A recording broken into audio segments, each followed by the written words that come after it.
Hello dear friends, welcome back struggle point channel पे मैं आपका एक बार फिर से वेलकम करता हूँ। माय डियर फ्रेंड्स, गणित का बेसिक कॉन्सेप्ट का सीरीज चल रहा है जिसमें पार्ट 12 लेके आया हूँ। आज हम लोग पढ़ेंगे घात एवं घातांक के नियम। तो आइए लेट न करते हुए आज का वीडियो प्रारंभ करते हैं। माय डियर फ्रेंड्स, आपको यहाँ पे दिखाई जा रही होगी घात एवं घातांक के नियम। तो पहला यहाँ पे हमारे केस में दिखाई दे रहा है कि a की पावर 0 हो तो उसका मान 1 हो जाता है। जैसे इसका अगर एग्जांपल हम देखें तो किसी भी संख्या के पावर यदि 0 है तो उसका मान 1 हो जाता है, चाहे कोई भी संख्या हो। यदि 10 के भी पावर 0 हो तो इसका मान क्या होगा, 1 हो जाएगा। ठीक है। उसी प्रकार से यदि किसी की पावर 1 छिपा रहता है, यदि कोई भी पावर नहीं रहता है तो उस संख्या के पावर 1 छिपा रहता है, तो उसे ही हम बोल देंगे। जैसे मान लेते हैं 1 की पावर 1 है, इसका गुना अगर हम देखेंगे तो इसका मान ही हमारा सेम आ जाएगा, 1 आ जाएगा। ठीक है। यदि 10 के पावर अगर 1 है तो इसका भी मान सेम आ जाएगा, यानी मान में परिवर्तन नहीं होगा। ओके फ्रेंड, आइए आगे बात करते हैं। लिखा हुआ अंडर रूट ए। अब अंडर रूट ए के फार्मूला इज इक्वल टू हो जाएगा ए की पावर 1/2। अब इसको अगर एक एग्जाम्पल के माध्यम से अगर समझा जाए माय डियर फ्रेंड्स, जैसे मान लेते हैं अंडर रूट 3 दिया हुआ है तो इसको क्या लिख सकते हैं, 3 की पावर 1/2 लिख सकते हैं। यानी देखा जाए तो ये अंडर रूट का जो मान है 1/2 होता है। ओके फ्रेंड, ये रूट स्क्वायर है तो उसका मान क्या होगा, 1/2 पावर के रूप में। ओके, आइए अब यहाँ पे लिखा हुआ है एन अंडर रूट ए। अब इसको क्या लिखा गया है, ए के पावर 1 अंडर रूट ए के पावर 1 यन लिखा हो। तो यन जो है ये रूट का संख्या बता रहा है ना माय डियर फ्रेंड्स। जैसे आइए हम बात करते हैं, जैसे ये लिखा हुआ है, मान लीजिए क्यूब रूट अंडर 3 लिखा हुआ है। तो अब इसको आप क्या कर सकते हैं, इसको लिख सकते हैं 3 और एन जो संख्या है, यही एन की संख्या एक क्वांटिटी बता रहा है कि रूट के अंदर का ये रूट क्यूब है ना। तो यहाँ पे हमारा क्या हो जाएगा, ये 1/3 हो जाएगा, तो 1/3 के रूप में निकल जाएगा। तो मैं आशा करता हूँ कि ये भी आपको समझ में आया होगा। आइए लिखा हुआ है ए की पावर -m। अब इसके बराबर हम माइनस को हटाते हैं इन्वर्स में, तो उसको अंश में 1 का बट्टा लगा के बाकी सेम नीचे उतार लेते हैं। अब इसका एग्जाम्पल एक देख लेते हैं। जैसे मान लीजिए 2 के पावर -1 दिया हुआ, तो इसको आप क्या लिख सकते हैं, लिख सकते हैं 1/2 के पावर 1, यानी निकल के वैल्यू आपकी क्या आई, 2 के पावर 2। तो ये निकल के आ गया, ये हो गया मान, है ना फ्रेंड। मैंने किसी भी संख्या के पावर यदि इन्वर्स है तो वो इन्वर्स का जो है अंश में काम करेगा और बाकी ये जो वैल्यू है वो हर में आ जाएगा। तो मैं ऐसा करता हूँ, ये भी आपको समझ में आई होगी। आगे लिखा हुआ है a/b के होल के पावर m, यानी कि ये अंश के पावर m और हर के पावर m। तब इसको सोल्यूशन के रूप में अगर एग्जाम्पल के रूप में हम आपको समझाएं, जैसे मान लीजिए 3 के पावर 2, 3 के पावर 2 दिया हुआ है, सॉरी इसको मान लेते 3 के पावर 5 दिया हुआ है। तब इसको होल के पावर मान लीजिए माय डियर फ्रेंड 2 दिया हुआ है। तब इसको सोल्यूशन अगर हम करेंगे तो हमारा ये क्या निकल के आ जाएगा, 3 के स्क्वायर बट्टा 5 के स्क्वायर। अगर इसको हम सोल्यूशन करेंगे तो 3 3 का 9 आ जाएगा, 5 5 25 आ जाएगा, ये निकल के आ जाएगा। ओके, चलिए अगला फार्मूला यहाँ पे दिखाया जा रहा है कि a के पावर m इंटू ए के पावर n इजकल टू ए के पावर m प्लस n। यानी जब बेस बराबर होते हैं तो क्या होता है, घात जुड़ जाते हैं। जैसे मान लीजिए फ्रेंड 2 के पावर 4 गुना के 2 के पावर 6, तो इसका वैल्यू क्या निकल के आ जाएगी, 2 के पावर 6 प्लस 4।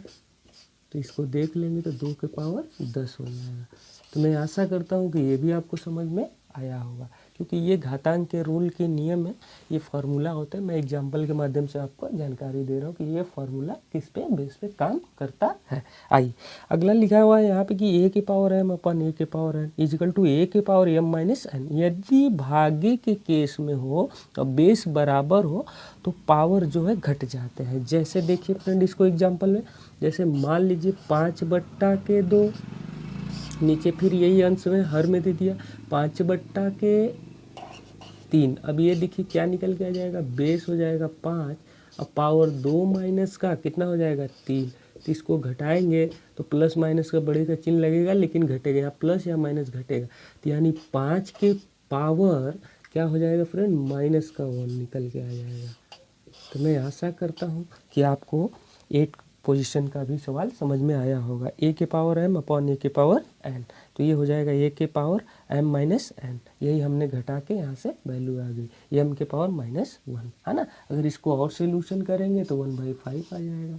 ओके फ्रेंड, चलिए मैं आशा करता हूँ ये आपको समझ में आया होगी। आइए अब 9th पोजीशन की जो फार्मूले से हम उसको सॉल्व करेंगे। जैसे लिखा हुआ है ए की पावर एम और उसकी पावर भी एन लिखा हुआ है, तो जब घात में घात से जुड़ा, जब घात पे घात का गुणा होता है तो वो गुणनफल होता है। ओके फ्रेंड, जैसे समझिए एग्जाम्पल के माध्यम से 2 के पावर 3 दिया हुआ है और इसके ब्रैकेट के ऊपर मान लीजिए 4 दिया हुआ, तो ये निकल के आपकी वैल्यू क्या आ जाएगी, 2 के पावर 3 गुना के 4 और टोटल वैल्यू आपकी हो जाएगी 2 के पावर 4, 4 तिया 12, ये देखिए निकल के आ गया, यानी 2 के पावर 12 निकल के आ गया, है ना। ओके, आइए अब लिखा हुआ है ए के पावर एन इंटू बी के पावर एन। अब देखिए यहाँ पे बेस जो है असमान है लेकिन पावर सेम है, तो कोई दिक्कत नहीं है, इसको होल के पावर में ले लेंगे। जैसे मान लीजिए फ्रेंड यहाँ पे 3 गुना के 5 के पावर 2 दिया है, 2 दिया है, तब इसको आप लिख सकते हैं 3 गुना के 5 बट्टा के 2 लिख सकते हैं, या फिर इसको लिख सकते हैं 5 या 15, 15 बट्टा के 2, यानी 25 के स्क्वायर 225। ये सोल्यूशन निकल के आ गया। मैं आशा कर रहा हूँ कि आपको ये बेसिक कॉन्सेप्ट जो है घातांक का आपको समझ में आ रहा होगा। ठीक है, आगे लिखा हुआ ए के पावर एम अपॉन एन, इस फॉर्मूले को आपको ध्यान से समझना पड़ेगा, थोड़ा सा बारीकी देना पड़ेगा माय डियर फ्रेंड्स। अब देखिए लिखा हुआ है एन अंडर रूट ए के पावर एन, तो माय डियर फ्रेंड्स ये जो एन है, एन ये स्क्वायर रूट हो या क्यूब रूट हो या 4 टाइम रूट हो, जितनी रूट का क्वांटिटी है वो एन बतला रहा है। ओके, तो जैसे अगर मान लेते हैं यहीं पे हम लोग जैसे 3 के पावर मान लेते हैं फ्रेंड, यहीं पे हमारा 2 बट्टा के 3 बट्टा के कितना मान लेते हैं 2। अब इसको अगर हम सोल्यूशन करेंगे भैया, तो ये देखिए हमारा क्या निकल के आ रहा है, ये हमारा निकल के आएगा अंडर रूट, क्योंकि 2 है तो ये रूट का काम करेगा, स्क्वायर रूट का, तो 3 के पावर 3 काम करेगा। ठीक है फ्रेंड, यही वाली वैल्यू निकल के आएगी, यानी इसके एग्जाम्पल हमने बताया ए के पावर एम, एम बट्टा के N is equal to N under root A के पावर एम। तो ये जो अंडर रूट है ये स्क्वायर का काम कर रहा है, तो हमने लेट माना कि 3 की पावर 3/2, तो 1/2 हमने रूट में ले लिया और ये पावर जो है अंदर कर दिया। आशा है कि समझ में आई होगी आपको। ओके फ्रेंड, चलिए अब अगला हम सवाल आपको 12 नंबर बताते हैं। जैसे ए के पावर ए बट्टा 5 के होल के बट्टे माइनस एन, एन का मतलब है कि कोई भी संख्या होगा। तो जब देखिए ये अंश है, ये हर है, लेकिन जब रिजल्ट में क्या आ रहा है, अंश हर बन जा रहा है, हर एन अंश जो है हर बढ़ जा रहा है। तब इसको सॉल्यूशन एग्जांपल के माध्यम से थोड़ा सा ध्यान देंगे। आइए देखते हैं। जैसे मान लीजिए फ्रेंड यही लिखा हुआ है 3 बट्टा के 4, होल के पावर इनवर्स लिखा, मान लीजिए यही 2 लिखा हुआ है। अब यही सेम प्रोसेस एन बराबर हम कोई भी वैल्यू ले सकते हैं। तब इसको सॉल्यूशन जब करेंगे तो माय डियर फ्रेंड्स ये निकल के आ जाएगा 1/3/4 का होल स्क्वायर। ठीक है फ्रेंड, फिर यहीं पे अगर इसको सॉल्यूशन करेंगे तो ये हो जाएगा 9/, ये हो जाएगा 9/4, 4 चौका 16 निकल के आ जाएगा। ओके, अब जब 16 निकल के आ जाएगा फ्रेंड, तो यहीं से आप देखेंगे ये यहीं पे रह जाएगा, ये ऊपर चला जाएगा, यानी 16/9 निकल के आ जाएगा। यही हमारा रिजल्ट है। ओके, मैं आशा करता हूँ कि आपको 12वां भी समझ में आया होगा। ठीक है, फिर 13 में लिखा हुआ ए की power minus N upon B के power minus M is equal to B के पावर एम अपॉन ए के पावर एन। इसको बारीकी से समझने की ज़रूरत है क्योंकि यहीं पे लोग फंसते हैं। जैसे कि एग्जाम्पल के माध्यम से समझाता हूँ, आपको समझ में आ जाएगा। थोड़ा हम आपको बताना चाहेंगे माय डियर फ्रेंड। जैसे मान लीजिए यहीं पे हम ले लेते हैं 5 ले लेते हैं, बट्टा का 4 ले लेते हैं, यहीं पे मान लीजिए फ्रेंड माइनस का 2 ले लिए, यहीं पे हम क्या ले लिए, माइनस का 1 ले लिए। कोई दिक्कत नहीं, हमें घबराने की ज़रूरत नहीं है।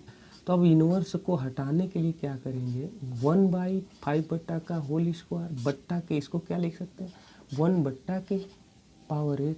तो ये क्या हो जाएगा, इसका गुणा यहाँ हो जाएगा, ये वाला यहाँ हो जाएगा। देखिए इसका गुणा यहाँ होगा और ये वाला यहाँ हो जाएगा। तो इसको लिख सकते हैं, क्या लिख सकते हैं, 4 4 1 कम 4 का 4 के पावर 1 है तो कितना होगा, 4 1 कम 4 हो जाएगा, और 5 बचे 25 हो जाएगा।